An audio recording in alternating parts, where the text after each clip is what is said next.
Hey everyone, and welcome back to FSI DFS. I am McKinley412, and we're going to be looking at this early 6-game slate on Draftkings. We're going to have a separate video out for the main slate later on in the day, so make sure to check that one out as well. But for now, just this early one. Weather, always make sure you're keeping up to date with it. I'm not going to look too much into it now just because I'm recording this the night before. We're quite a ways away, and anything can change. So make sure you're paying attention to that. And last thing before we get into it is the Washington-Philadelphia game is first part of a doubleheader, so it's only going to be 7 innings if they play it. They postponed the game on Wednesday night because there is a quote, read it from one of the MLB writers, major COVID outbreak in the Washington team, players, coaches. They said it's the largest outbreak all season and will be. I guess it's pretty bad. So until we get more details out, I don't really know if this game's even going to be playing tomorrow, but hopefully it does. Hopefully it's really not as serious as it's sounding right now, because there's some nice pitchers on the mound. Well, pitcher, the other guy, he's kind of whatever. But Scherzer, I definitely want to see him play. All right, so let's get into the pitchers here, and then we'll kind of go game by game pretty quickly with the bats and who we're interested in. If you played the early game on Wednesday, we definitely did well in some areas, and we definitely did not get things right in other areas. We were all over the runs in that Minnesota-Detroit game. We really liked that game, but we also liked Kim, the pitcher for St. Louis, and that was just a disaster. And we liked Snell, and that was also a disaster. But, Mega Ruler, the guy who helps me out with MLB here, he had an MLB lineup at 150, but it was with negative 11 points from his pitchers. He game stacked the Minnesota game, and it was a disappointment all around. But that's in the past. Let's move on here. I've talked enough. Garrett Cole right up at the top. Easy number one pitcher on the slate here. In my opinion, he had a kind of rough start last time out against Boston, but that's Boston. Now he's facing Tampa Bay. He's faced Tampa Bay 3 times this season, and he's averaging 27 DK points in them. So at 10.7K, that's putting it right around that 2.5 mark that I would really like to look for. And that's going to be kind of almost his floor. His ceiling is much higher than that, as we know. So Garrett Cole, absolute great smash spot. He's my number one.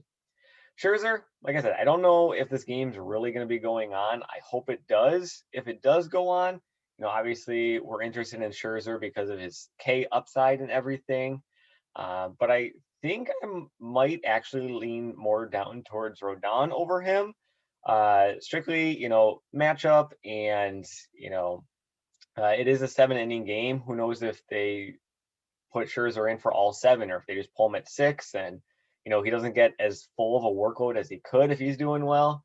So I like Rodon here. Excuse me. For Chicago going up against Kansas City. His last start's kind of a disappointment. He does have some serious roller coaster logs going on here, and that's kind of how he's been all season. We know his upside, and his upside is in the 30 DK point range or even higher. But he has been knocked around quite a few times here. But he is going up against a weaker offense here in Kansas City. So I think Rodon's going to be in a nice bounce back spot here. And 9.7K, I think he's in fine play. Then we kind of like drop down in salary pretty drastically. Castillo, 8.8K. He's going up against the Cubs. Castillo, really rough start to the season, but he's kind of finally brought it back into form. He's got a pretty decent floor. You obviously want his floor to be a little bit higher, especially at 8.8K. But given the rest of the pitchers on the slate, if you land here, fine. But he's going up against the Cubs, and the Cubs in the past month are the highest strikeout team against right-handed pitching.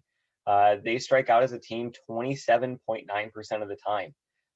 Second place is 26.4, so a full 1.5% less, and that is actually quite a large gap. So Castillo, his strikeouts have been up, as you can see, post All-Star break. He's been doing very well, and now he's got a nice matchup going against the Cubs. I think he makes for another great play. This is nice. I like this. This is a much better early slate than Wednesday, where we had like no pitchers. Now we have quite a few options that we can go towards. Walker below him, he's had a disastrous return from the All-Star break, -14, -7. So until he can turn it around, I'm going to be off him completely. Velasquez, again, he's in that Washington Philly game, 7-inning game. He's kind of like Walker. He's kind of had some rough starts lately, not in the best form. Going up against Washington, I need to know more. I need to see the lineups. I need to see the lineups for this game to really get a better understanding of, my interest in him here. Cueto, now we kind of get to the guys where, they're fine. They're not gas cans. They're not terrible plays, but they're not absolute studs. Except for one guy. I like one guy down below, but we'll get to him. Cueto, 7.4K. He's all right. I'm going to kind of shrug the shoulders. It's fine. He's got a tougher matchup going against the Dodgers here, but he's faced some decent offenses throughout the season, and he's done well. I mean, 23 against the Angels, 27 against Oakland. So, he's fine. He's more than likely not going to be, he's not going to be in my cash line. I'm going to tell you that right now. He's not going to be in my cash line. He's not going to be in my first GPP lineup either. But, if I do build many, many lineups, Cueto might find a spot in there. Smiley, day to day, make sure you check this. But early in the season, he had a real issue with letting up the home run ball. He's kind of fixed that. But now, he's kind of letting up a couple more walks. His strikeout rate's going down a little bit here, and his floor is just not there. 6.8K, it's not really going to burn you at all, but I think you could do better below him. Mills, nice GPP spot here. No Castellanos for Cincinnati, as we know. Excuse me. Talked about how the Cubs strike out a lot against right-handed pitching. Cincinnati in the past month or month and a half has been kind of close behind them. They have the 5th most strikeouts of the team against right-handed pitching. They're at 20, what do we got? 25%. So they strike out quite a bit. Mills, he does have that strikeout upside. He's got a 9K game here, a 6K game. And a 6K game for a guy at 6K. Salary, 9, 13. Oh, sorry, that's his ground balls. I was like, that cannot be right. There's no way I missed that in my research. But yeah, the strikeout upside is there. So I do think he is in a decent spot if you want to go down here. But my favorite play down here is going to be David Price. I expect him to be pretty popular here, just because you can pretty much jam in whoever you want if you put in a 5.7K pitcher into your lineups. 5.7K, his pitch count's been going up. They're letting him get back into that like full workload of a true starting pitcher.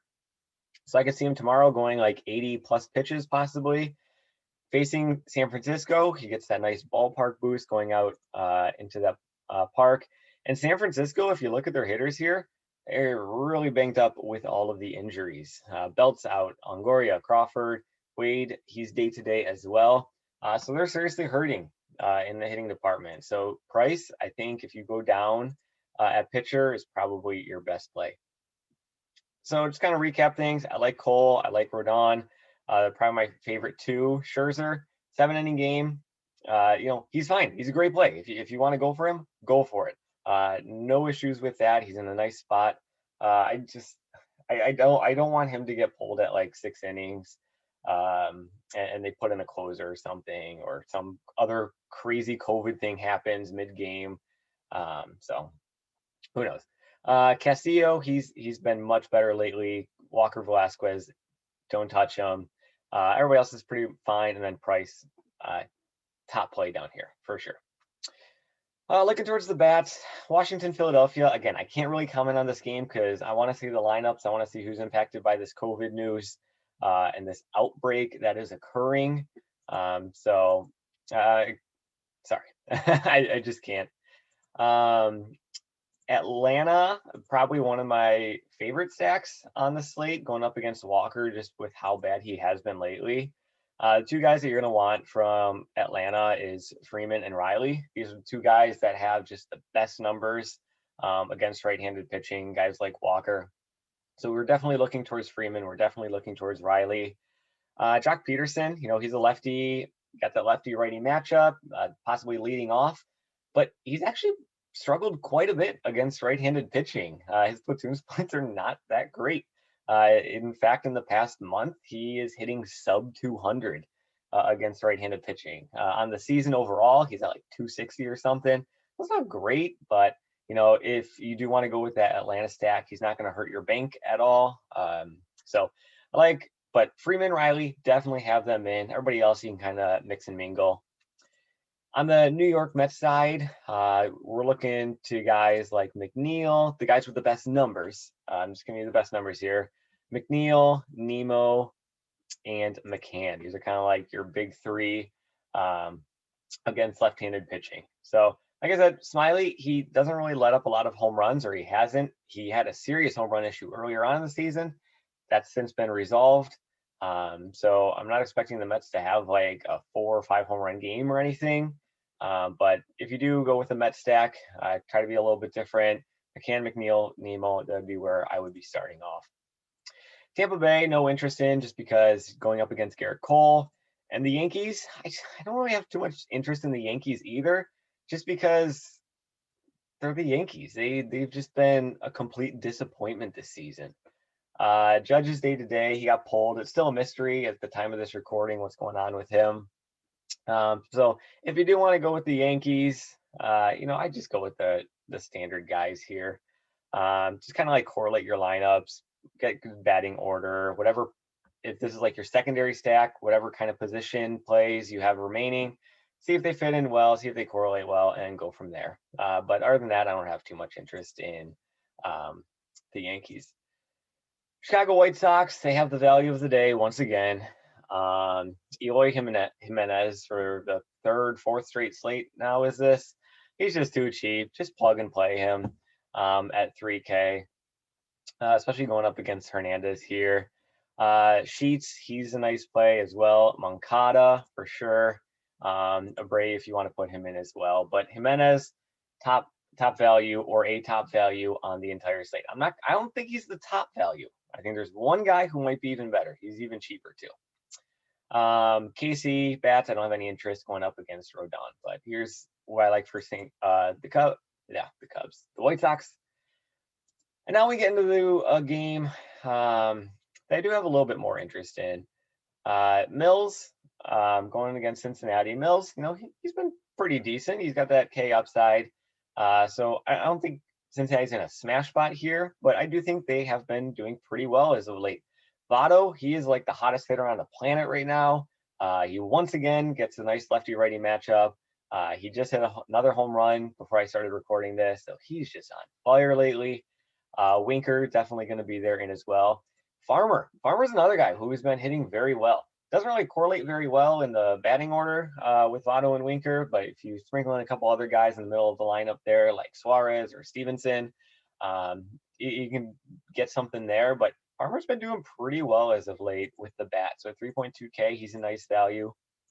But on the other side, top value of the slate, I think he is min price, and that is Ortega.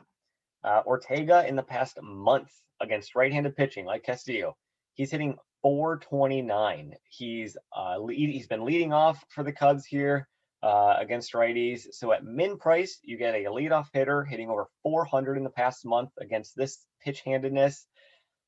I don't see how you can really fade him, especially if you're going with those top guys at pitcher like Rodon and Cole. Okay, he really opens up your salary for you. But other than Ortega, you definitely want to be targeting Rizzo. You could be targeting, where is he? Chris Bryant. There he is. I was like, how did I miss him? Chris Bryant as well. Those are kind of the three that I'd be paying attention to for the Cubs. But Ortega, definitely a top value on the slate. And the final game, Dodgers against San Francisco. To be honest, I don't really have too much interest in the bats from this game. Just San Francisco's banged up, going up against Price. I have interest in Price. I'm not really interested in the San Francisco bats. On the other side, Cueto, he's no gas can or anything. Dodgers, they get the ballpark downgrade. Not too interested in them. Still missing Seager. Obviously, he's been gone for like all season long, but also missing Betts, Lux. So they're missing quite a few of the regulars. So I'm not too high on the Dodgers here. I think there's many other better spots. Teams like Atlanta, teams like the White Sox, and Cincinnati or Chicago for this game. Well, more Cincinnati than Chicago. So that kind of covers everything. So I'm trying to think if I missed anything. I think that's pretty much it. So make sure you pay attention to the weather. Make sure you're paying attention to this Washington Philly game and the lineups that are coming out and the COVID news and everything that's going on with it. So just a reminder, we do have another video for that main slate happening later on the night. Mega Ruler is going to have that one for you. But as always, good luck in your contests, and we will see you in the next video.